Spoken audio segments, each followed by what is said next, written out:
की बस रोज नहीं चोट लगती।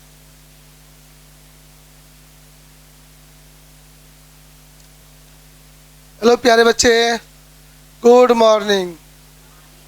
जो दोपहर में देखिएगा उसको गुड आफ्टरनून, जो शाम में देखिएगा और जो सपना में देखिएगा good night.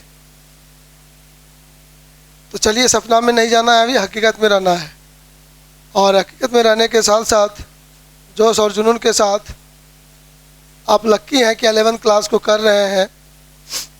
You are lucky person.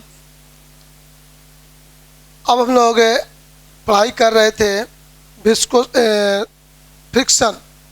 क्या टॉपिक पर चल रहा था हम लोग का? फ्रिक्शन टॉपिक पर चर्चा हो रही थी।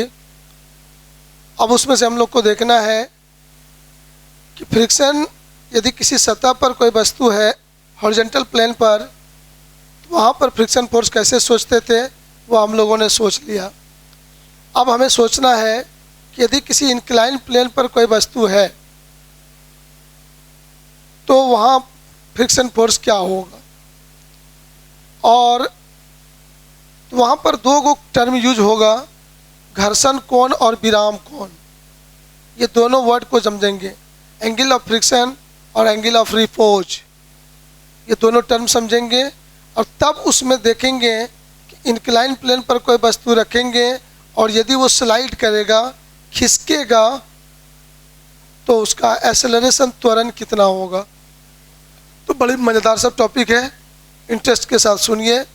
सभी दिन ये टॉपिक काम देता है, हर जगह आपको फिजिक्स में ज़रूरत पड़ता है, सीखने लायक चीज़ है। और हमको जहाँ तक याद है कि जो बात अभी बोले कि इंक्लाइन प्लेन पर गति, मैं बक चुका हूँ, बोलेंगे तो आपको याद आ जाएगा। आइए देखते हैं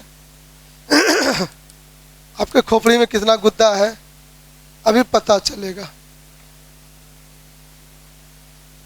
हाँ, जिसको गुद्दा ज़्यादा रहता है खोपड़ी में, उसको उतना याद रहता है। तो हम लोग अभी जानने वाले थे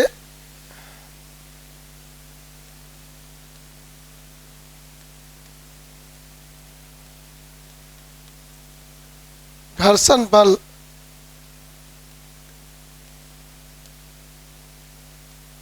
झुके हुए तल पर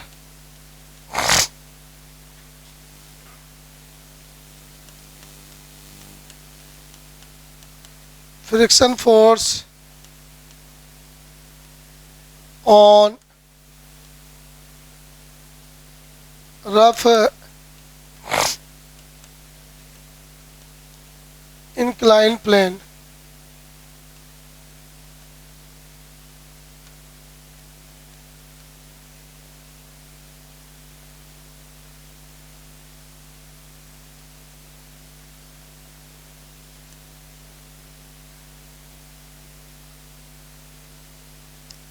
आइए हम लोग विचार करते हैं कि सर, ये कल्पना करता हूँ मैं, ये हॉरिजॉन्टल प्लेन है और इस हॉरिजॉन्टल प्लेन पर दूसरा एक इंक्लाइन प्लेन है। यहाँ पर एंगल बन रहा है,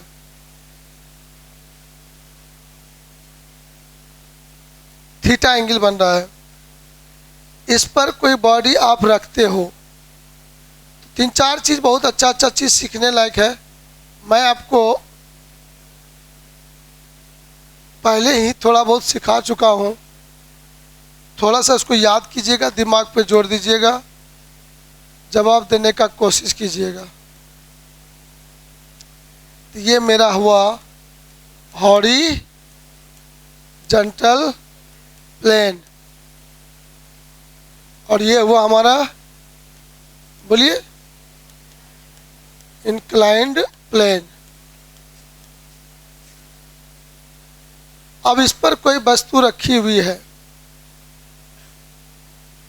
तो आप सोचो, विचार करो ठंडे दिमाग से कि इस पर इस दिशा में कितना बल लगेगा और इस दिशा में बल कितना लगेगा, ये उसका लंबवत दिशा है।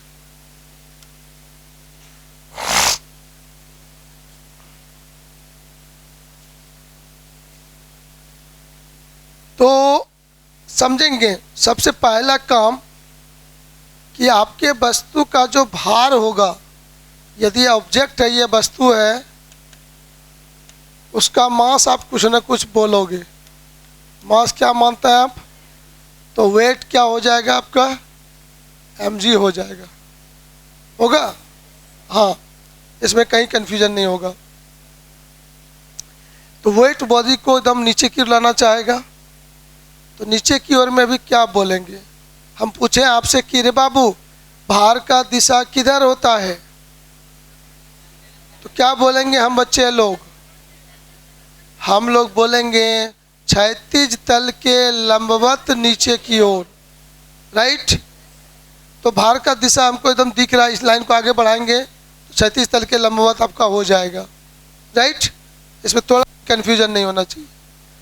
अब ये भार उसको इस दिशा में खींचना चाहेगा, तो वह वस्तु सतह को छेद करके भी नीचे आ सकता है यदि सतह कमज़ोर होगा तब। लेकिन ये तो इंक्लाइन प्लेन सतह है, ज़मीन है, झुका हुआ ज़मीन है, उसमें छेद करके कहाँ जाएगा? तब किधर क्या होगा सर? तब इस भार का दो कंपोनेंट होगा, भार का दो घटक होगा। तो घटक आप लोग समझते हैं सारे बच्चे? हाँ सर, ये तो ज़िंदगी का फिजिक्स का एक रीड है। जिस दिन कंपोनेंट भूल गए उस दिन फिजिक्स भूल जाना पड़ेगा। भूल जाएंगे नहीं, भूल जाना पड़ेगा। तो हम लोग को उम्मीद है कि अभी सब भूलने का चीज़ नहीं रहा। तो भार का दो कंपोनेंट हो गया, दो लंबवत दिशा में। दो लंबवत दिशा मतलब ये जो आपका जो दिख रहा है यहाँ पर, ये दोनों दिशा एक दूसरे के लंबवत हमने दिखाया है। और ये आपका 90 डिग्री कोण दिखेगा।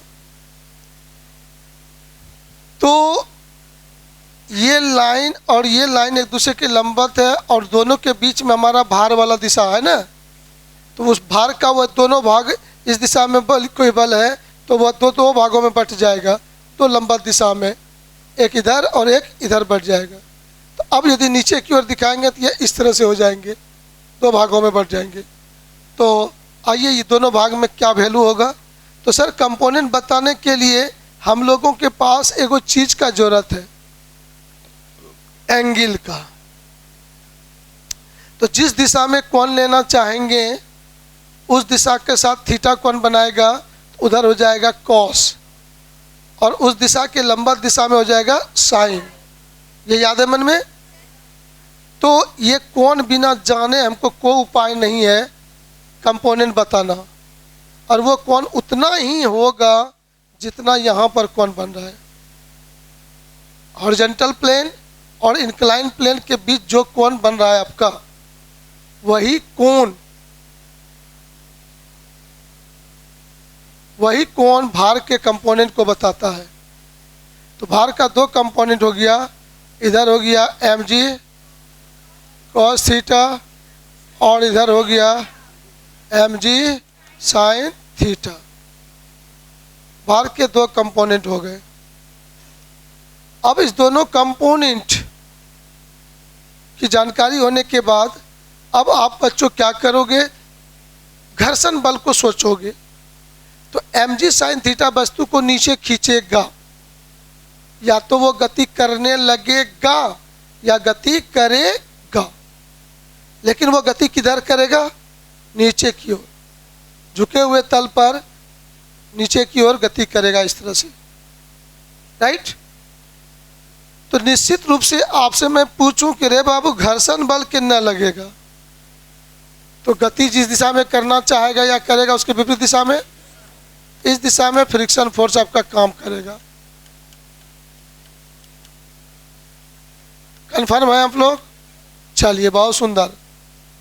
अब वो घर्षण बल इसको रोक सकेगा तो रोक भी लेगा, नहीं रोक सकेगा तो नीचे खिसक जाएगा।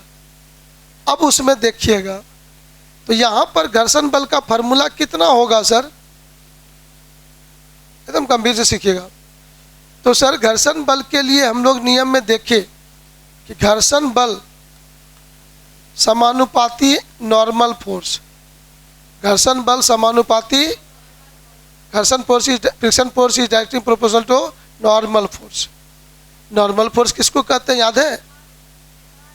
जिस तल पर आप वस्तु रखते हो उस तल के द्वारा तल के लंबवत दिशा में ऊपर की ओर परपेंडिकुलर डायरेक्शन में अपवर्ड जो फोर्स लगेगा वही कहलाएगा नॉर्मल फोर्स। ये नॉर्मल फोर्स कौन लगाता होगा बताइए तो? हाँ वेरी गुड, भार हुआ वस्तु का, वेट हुआ किसका? वस्तु का, और उस वेट को बैलेंस करने के लिए सरफेस सतह बल लगाता है ऊपर की ओर। तो ऊपर बोलने का मतलब जिस तल पर हमारा वस्तु है, तो वस्तु झुका हुआ तल पर है क्या क्षैतिज तल पर? वस्तु झुका हुआ तल पर है ना, इंक्लाइन प्लेन पर है। उस इंक्लाइन प्लेन के परपेंडिकुलर एक फोर्स लगाएगा सरफेस, जिसको हम बच्चे लोग बोलेंगे नॉर्मल फोर्स। क्या बोलेंगे? Normal force. तो इस फिगर में आप बताओ कि नॉर्मल फोर्स किसको बैलेंस करेगा, mg को कि mg cos थीटा को? ये नॉर्मल फोर्स बैलेंस करेगा आपका mg cos थीटा को। तो माय डियर बच्चों, यहाँ पर इस फिगर में आपसे मैं पूछूंगा नॉर्मल फोर्स कितना रे बाबू? तो नॉर्मल फोर्स n बराबर mg cos थीटा। कॉन्फिडेंस के साथ। अब यदि इस सतह को थोड़ा नीचे लेते आओ और क्षैतिज तल में लाके सुला देंगे उसको, तो ये थीटा हमारा जो था यहाँ पर 30 बन रहा होगा मान लो, तो वो जब सतह पर आ जाएगा तो क्या हो जाएगा? तो उस समय cos 0 का मान कितना? 1। सिर्फ क्या बचेगा? हाँ जानते हैं, अभी हम क्षैतिज तल पर खड़े हैं, हमारे बॉडी का भार वेट कुछ है, हमारा वेट इस हॉरिजॉन्टल प्लेन के परपेंडिकुलर नीचे की ओर लगता है, mg। भार कितना बोलेंगे? अब हम ही यदि झुके हुए सतह पर चढ़ेंगे, घर में झुका हुआ सतह है, सीढ़ी है, सीढ़ी पर आप चढ़िए, आप देखिएगा आपका बॉडी थोड़ी जरूर झुकता होगा, है ना? तो वहाँ पर भार क्या हो जाएगा मेरा? mg cos theta. हमारा भार का कंपोनेंट क्या हो जाएगा? mg cos थीटा हो जाएगा वहाँ पर। तो अब बात को समझ गए। आइए जरा सा फ्रिक्शन फोर्स पर चलें। जब भी कभी कोई फ्रिक्शन पूछे, पहला काम आपके माइंड में आना चाहिए नॉर्मल फोर्स कितना लग रहा है। पहला ड्यूटी क्या होगा आपका सोचना, सेट हुआ मन में? तो friction force proportional to normal force, तो हमको ही पढ़ा था फ्रिक्शन फोर्स बराबर म्यू इंटू एन। म्यू को आप समझ रहे हैं, घर्षण गुणांक, English word coefficient of friction, coefficient of mu हमारा है कोफिशिएंट ऑफ फ्रिक्शन, जो कांस्टेंट वैल्यू है, और इस म्यू का value greater than equal to 0 और लेस देन 1। इक्वल नहीं करिए, इक्वल कब होता है? घर्षण गुणांक म्यू का मान 0 कब होता है? हाँ, जब वह कोई सतह पूर्ण चिकना हो। क्या बोलेंगे? हाँ, कंप्लीट स्मूथ सरफेस के लिए। किसके लिए? स्मूथ सरफेस के लिए म्यू इक्वल टू क्या होता है? 0। लेकिन ऐसा भेटाएगा नहीं, तो म्यू का मान ये कहिएगा 0 से बड़ा और 1 से छोटा। माइंड में सेट है? 1 होगा कि नहीं कभी? सर 1 भी नहीं होगा, क्योंकि 1 नहीं होगा, क्योंकि हम लोग को पता है यहाँ से आपको कहे कि रे बाबू म्यू बराबर, तो फ्रिक्शन फोर्स बटे नॉर्मल फोर्स कहोगे, तो कभी भी देखा गया कि फ्रिक्शन फोर्स जब भी बना है नॉर्मल फोर्स से थोड़ा छोटा ही मिलता है। अब फ्रिक्शन फोर्स इतनी छोटा होगा तो F/n भी 1 से छोटा हो जाएगा कि नहीं? और F/n मतलब क्या हुआ? Mu less than 1। ये सब बहुत छोटा छोटा बात है, ज़रूरत पड़ता है न्यूमेरिकल से बड़ा बड़ा न्यूमेरिकल बनाइएगा, एक कॉम्प्लेक्स थ्योरी मिलाइएगा, पढ़िएगा, तो वहाँ ये सब बात फटाफट यूज करना पड़ता है। याद रहा तो फटाक से यूज कर दिए, याद नहीं रहा तब तो फिर देने वाला दिलाने वाला सब ऊपर वाला। आइए, दे दे राम दिला दे राम, दे दे वाला सीताराम। आइए हम लोग मजा लेंगे। इंक्लाइन प्लेन पर फ्रिक्शन फोर्स कितना होगा? ये फॉर्मूला हुआ फ्रिक्शन फोर्स के लिए, कभी भी कहीं भी सोचेंगे, लेकिन आपने अभी एन को देखा। इंक्लाइन प्लेन पर एन बराबर, तो इंक्लाइन प्लेन पर फ्रिक्शन फोर्स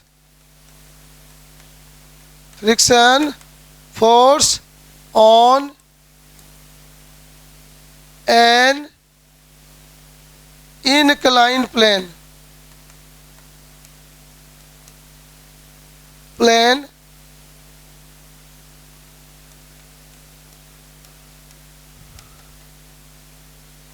F बराबर म्यू इंटू एन के बदले क्या लिखेंगे? mg cos theta.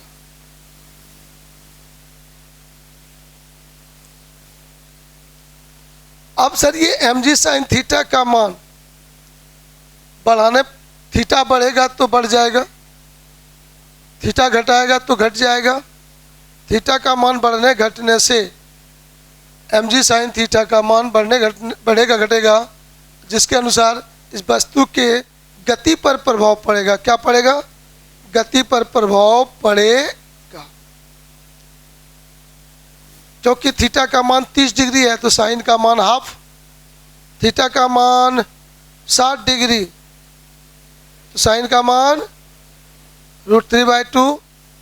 दशमलव में लगभग कितना होगा बोलिए, अंदाज से बताइए जल्दी से।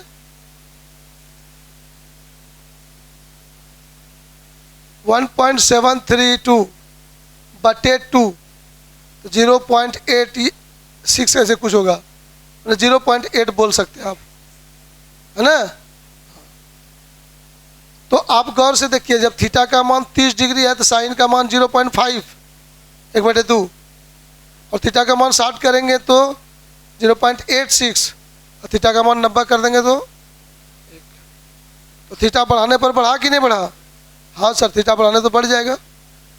तो अभी प्रेजेंट टाइम में जो भी एंगल यहाँ पर बना होगा फिगर में, उसके लिए नीचे की ओर जो फोर्स लग रहा है वो लग रहा है mg sin थीटा,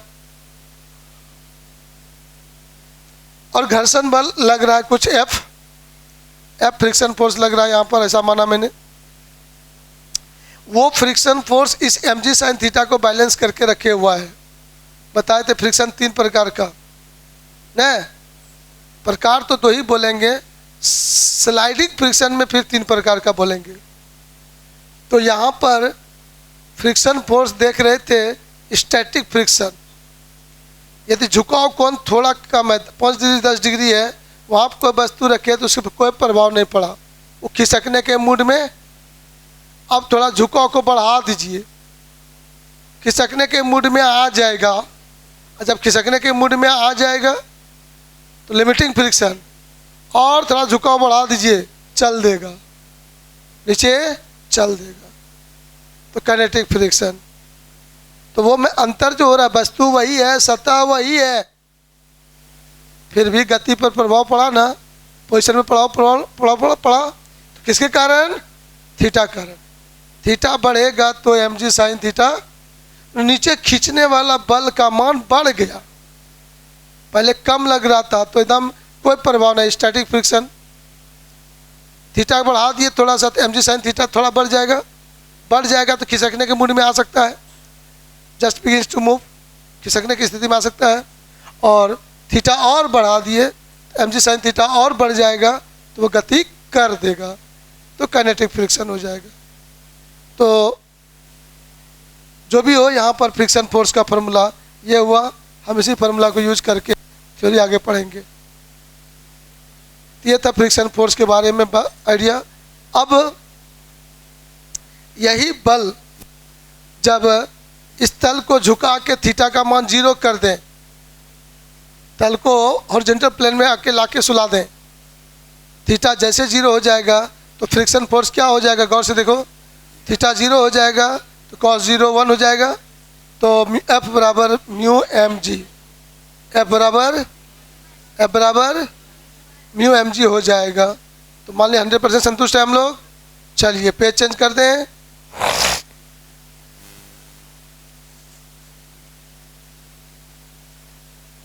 अब यहाँ पर हम बच्चों को देखना है कि सर एक शब्द अभी आएगा घर्षण कोण, हम इसी फिगर में समझ सकते हैं, लेकिन पेज चेंज करना होगा।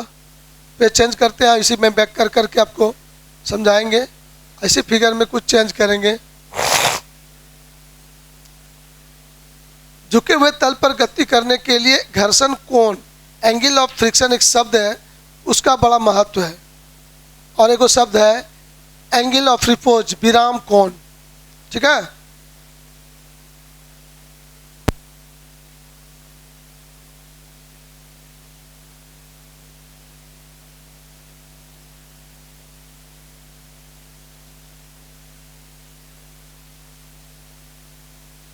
बोर्ड परीक्षा में नहीं है ना क्या, कथिल सीखबे सर,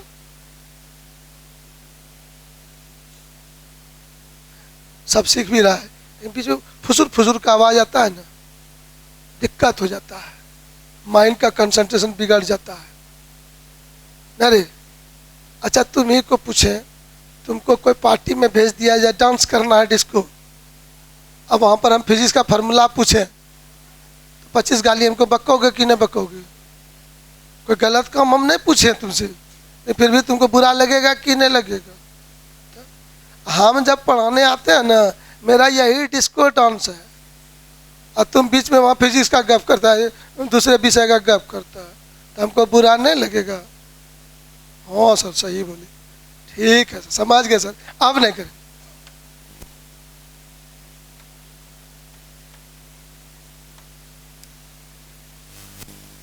कौन वर्ड बोले अभी हम पढ़ने वाले हैं? कौन? Angle of friction. वाह रे बहादुर से, देखो तो बहादुर सब याद कर लेता है।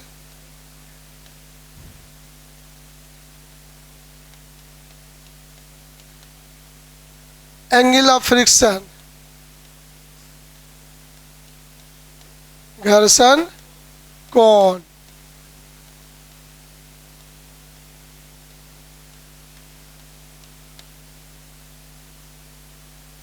एंगल ऑफ फ्रिक्शन, घर्षण कोण। बढ़े आगे, ठीक है।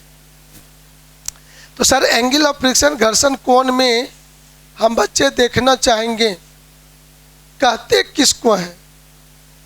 अच्छा ये बताओ, रिजल्टेंट मतलब समझते हो ना? एक वस्तु पर 2 ठो बल लग रहा है, तो रिजल्टेंट फोर्स निकाल लोगे ना कॉन्फिडेंस के साथ। अच्छा ये बताओ, अभी तक के गप में तुम लोगों ने क्या सुना? एक छोटा सा बात पूछते हैं, कोई भी सतह वस्तु पर कौन कौन बल लगाता है भाई? कॉमन सेंस चेक करो आपका, अभी तक सुन चुके हैं आप लोग। फ्रिक्शन फोर्स और नॉर्मल फोर्स। फ्रिक्शन फोर्स भी सतह ने लगाएगा, और नॉर्मल फोर्स भी कौन लगाएगा? तब इतना बात बोले में इतना देर, अब पूछो ना सर, बताओ आखिरी नहीं पूछवा, 2 दिनों बाद पूछवा। सतह किसी वस्तु पर कौन कौन बल लगाता है? नॉर्मल फोर्स और 2 ठो बल लगाया है ना। और यदि 2 ठो बल लगा तो हम कहेंगे टोटल फोर्स कितना लगा, तब रिजल्टेंट निकालेंगे दोनों का। ले लो सब, वही बोला था, जोर से बोलता, जोर जवान से अभी बूढ़ा पुरानो आदमी नहीं सुने रे, का नाम तेल दो सर, सुनवाओ ढेर, टोपा खोली दियो, ठंडा लगती तो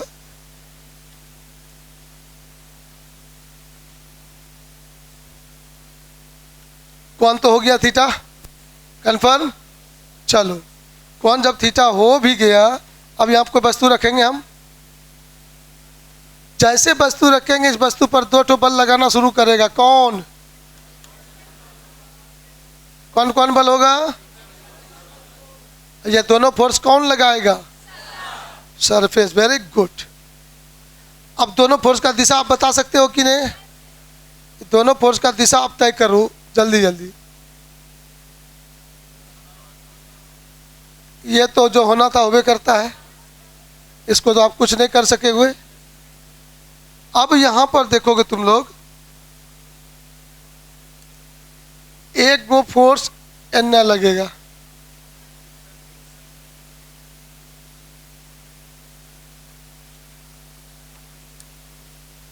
ये फोर्स एक तो इधर लगेगा तो लगेगा। कौन बल लगेगा आप समझ गए? F friction force.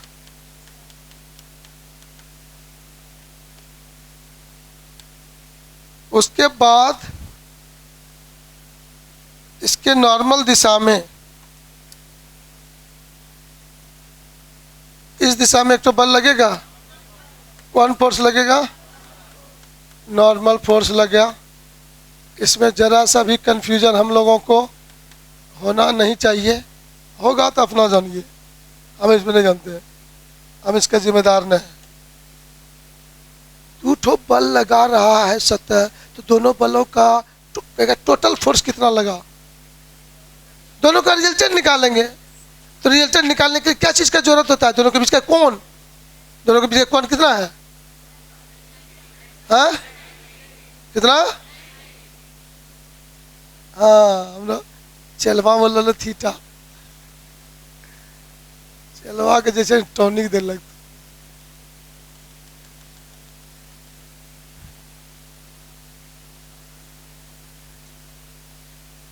हो गया ना सर? ये रिजल्टेंट फोर्स हमारा इस दिशा में लगेगा, इसका नाम एफ आर लिख देते हैं, समझ जाना रे ना, या खाली आर लिखो ना, क्या दिक्कत ना। रिजल्टेंट फोर्स आर वो ठीक है। तो फ्रिक्शन फोर्स और नॉर्मल फोर्स का रिजल्टेंट आपको दिखने लगा बाबू? वह भी तो कुछ कौन यहाँ बनाया होगा, क्या सिंबल दे दोगे? अल्फा। वही अल्फा कहलाएगा। नहीं नहीं है तो नहीं, हिलना वाला नहीं, हाई वाला है। ई कौन को हम लोग कहेंगे? अल्फा। उसी अल्फा का नाम है एंगल ऑफ फ्रिक्शन, घर्षण कोण। चित्र में सेट हो गया ना मन में? चित्र में समझ में आ गया कि हाँ सिंबल तो है ना, तो है ना। इसको क्या पढ़ते मालूम है? लेमडा। इसका सिंबल क्या है? हाँ वो लेमडा को क्या कहेंगे हम लोग? क्या कहेंगे? क्या कहेंगे सर? रोमान कितना होता है सर? बताओ नहीं तब नानी वेक्टर बात तो समझी गलो अच्छा से। वेक्टर के बारे में हम लोग खूब अच्छा सोच सकते हैं ना, रिजल्टेंट करना होगा, दिशा किधर होगा, ये सब तो सोच लिए खूब अच्छा से। दाम नहीं है लेकिन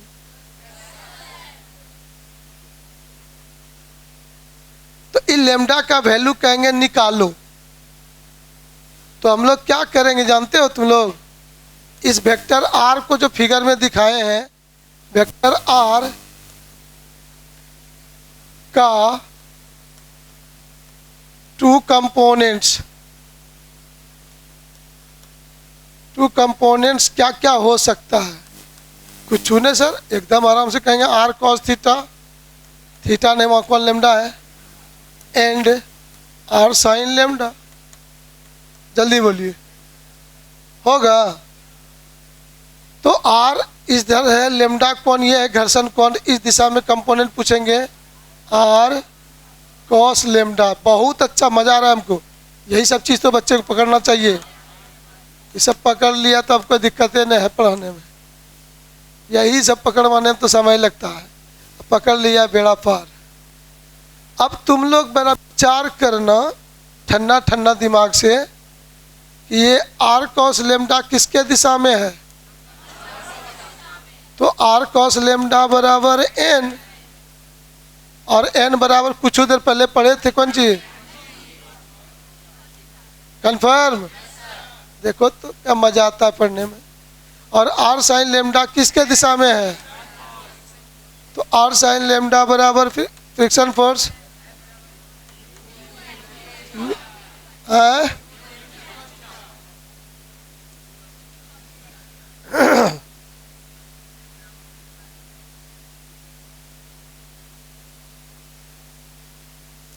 चल रहने दो, इतने रहने दो।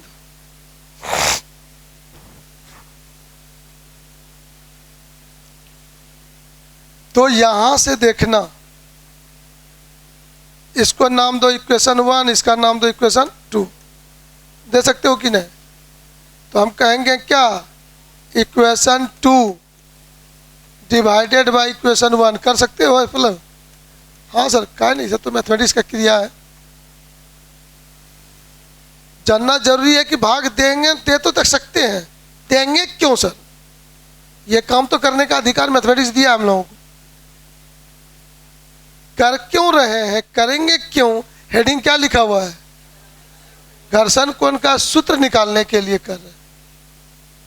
अब भाग देना है 2 में 1 से, तो 2 तुम्हारा कितना हो गया है, आर साइन लेमडा बराबर फ्रिक्शन फोर्स बटे आर कॉस लेमडा बराबर एन है, लिखो बाद में देखेंगे उसे। तो आप लोग देखना, ये आर आर गया, आर आर गया तो क्या बचा, 10 लेमडा, और एफ बाय एन बराबर म्यू कहोगे। टेंशन नहीं लेना चाहिए, हमारा जमा 6 हो।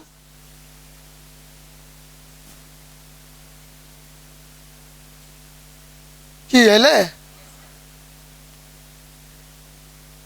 तो 10 लेमडा बराबर, 10 लेमडा बराबर, हाँ तो भैया है, कभी कभी भुला जाए,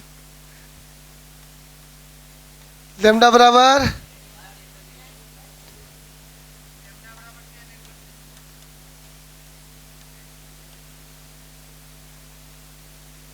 हाँ, लेमडा बराबर, और हम लोग आज शुरू में देखे थे कि म्यू का मान क्या क्या होता है, एकदम यदि सतह पूर्ण चिकना होता तो म्यू बराबर 0, तो लेमडा बराबर भी, हाँ याद रखने कहेगा, लोग पूछेगा ऑब्जेक्टिव में, टेस्टवा में हम भी पूछेंगे कि पूर्ण सतह चिकना सतह के लिए घर्षण कोण का मान कितना, याद हो गया ना, कंफर्म। चलो हम तो अभियो बोली रिजेक्ट सतह चिकना हो नहीं छी, लेकिन जो सवाल हम लिखी दिल को तब की तब ये लगते। अब यदि म्यू का मान वास्तव में 0 से बड़ा होता है, कब, रुखड़े सतह के लिए, किसके लिए बाबू, रफ सरफेस के लिए म्यू का मान ग्रेटर देन 1, तो लेमडा का भी मान ग्रेटर देन 1 ना, यस सर। और डिग्री में बोलो लेमडा मान की 1 बोली दो, अच्छा अच्छा बोला एक लो।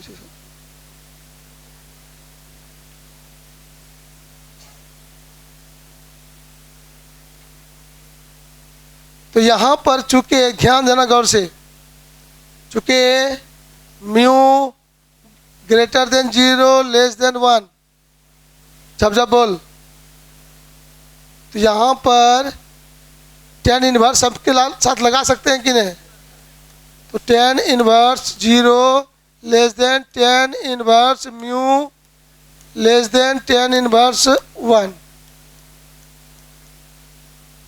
हो सकता है कि नहीं। tan इनवर्स 0 मतलब 0 डिग्री, 45 डिग्री,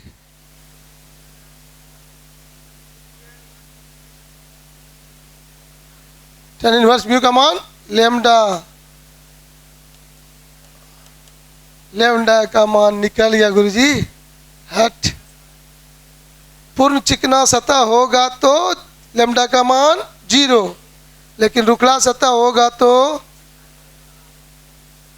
0 डिग्री से बड़ा और 45 से छोटा।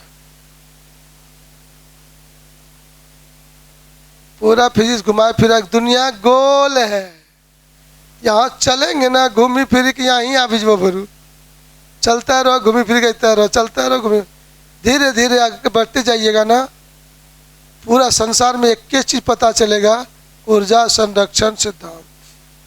पूरा ब्रह्मांड में कुल द्रव्यमान कांस्टेंट है, कुल ऊर्जा भी, द्रव्यमान का चेंज होता है, ऊर्जा का भी चेंज होता है। पूरा संसार, पूरा फिजिक्स इतने में समेटा गया है।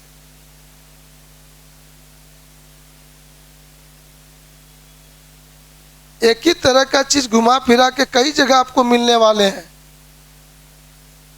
क्योंकि कहीं न कहीं पूरा फिजिक्स का जड़ मूल बात एक तो को पॉइंट है, कन्नो जाएगा तो घूम फिर के फिर वहीं आना है। ऐसा देखते थे कभी नहीं रे? कब देखते थे ऐसा? मोशन ऑफ साइकिलिस्ट में साइकिल सवार मेरा झुकेगा कितना,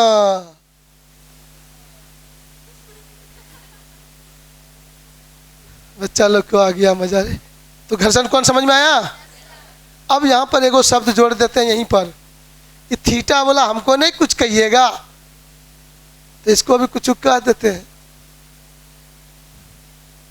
देखते हो कितना गाली बक दीजिए। थीटा को भी कुछ कहेंगे और इसका नाम होगा विराम कोण। क्या नाम होगा? एंगल ऑफ रिपोज बोलते हैं अंग्रेजी में। थीटा को कहते हैं विराम कोण। कब? जब वस्तु खिसकने के मूड में होगा तब। अच्छा चलो इतना तो कहानी हो गया, अब हम पूछ ये देते हैं कि घर्षण कोण किसको कहते हैं। चित्र में आप देख भी लिए, उसका फार्मूला भी लिख लिए, उसका मान भी सोच लिए। सर को पूछ देगा कहते किसको है, क्या बोलिएगा?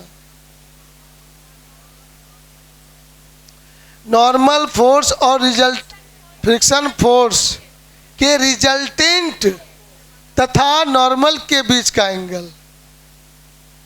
डायरेक्ट रिजल्टेंट हुआ तो रिजल्टेंट किसका, वो पहले वो बोलना है, और तब वो किसके साथ कौन बना रहा है वो बोलना है कि नहीं? तो उसको हम लोग क्या नाम बोलेंगे? हाँ वो लिखी दे जना आत्मा में शांति मिला।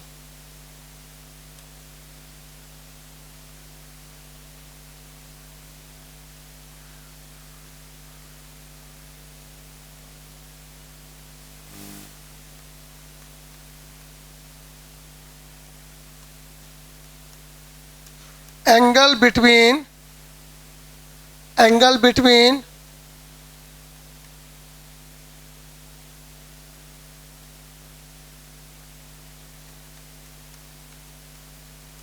normal force,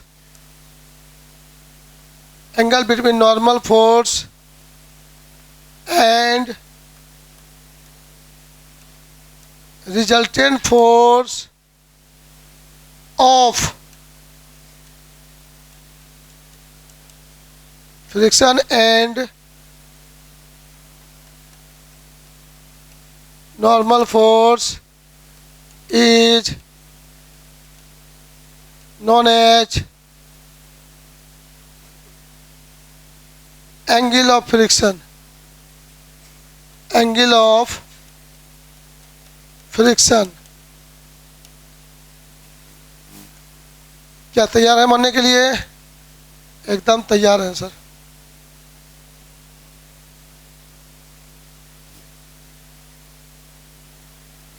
भाग गया है, मच्छर भी इसको भगा देता है। बच्चों पर भी पढ़ने आ जाता है फिजिक्स। हिंदी में बोली थी, चलो लिखो।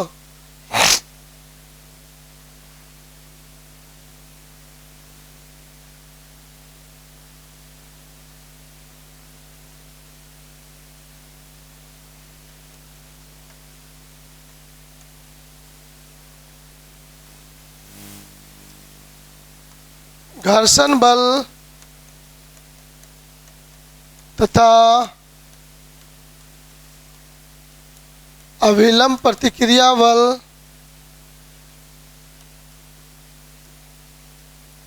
अभिलंब प्रतिक्रिया बल का परिणामी बल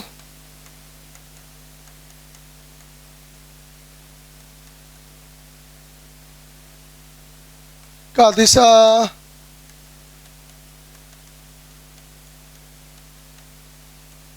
नॉर्मल फोर्स के दिशा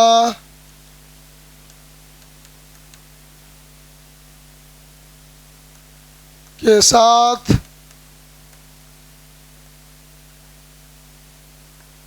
जो कोण बनाता है उसे घर्षण कोण कहा जाता है।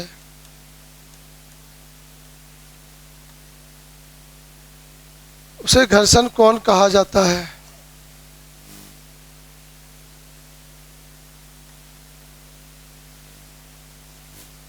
क्या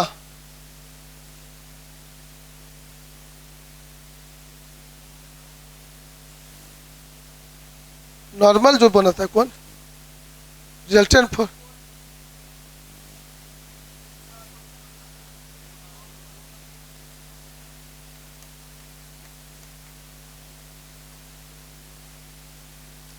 कंप्लीट समझ गए बात को।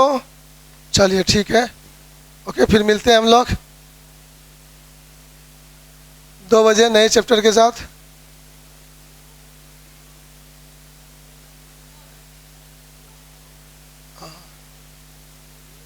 अब हीट शुरू होगा, हो भी गया है। ओह अच्छा अच्छा अच्छा।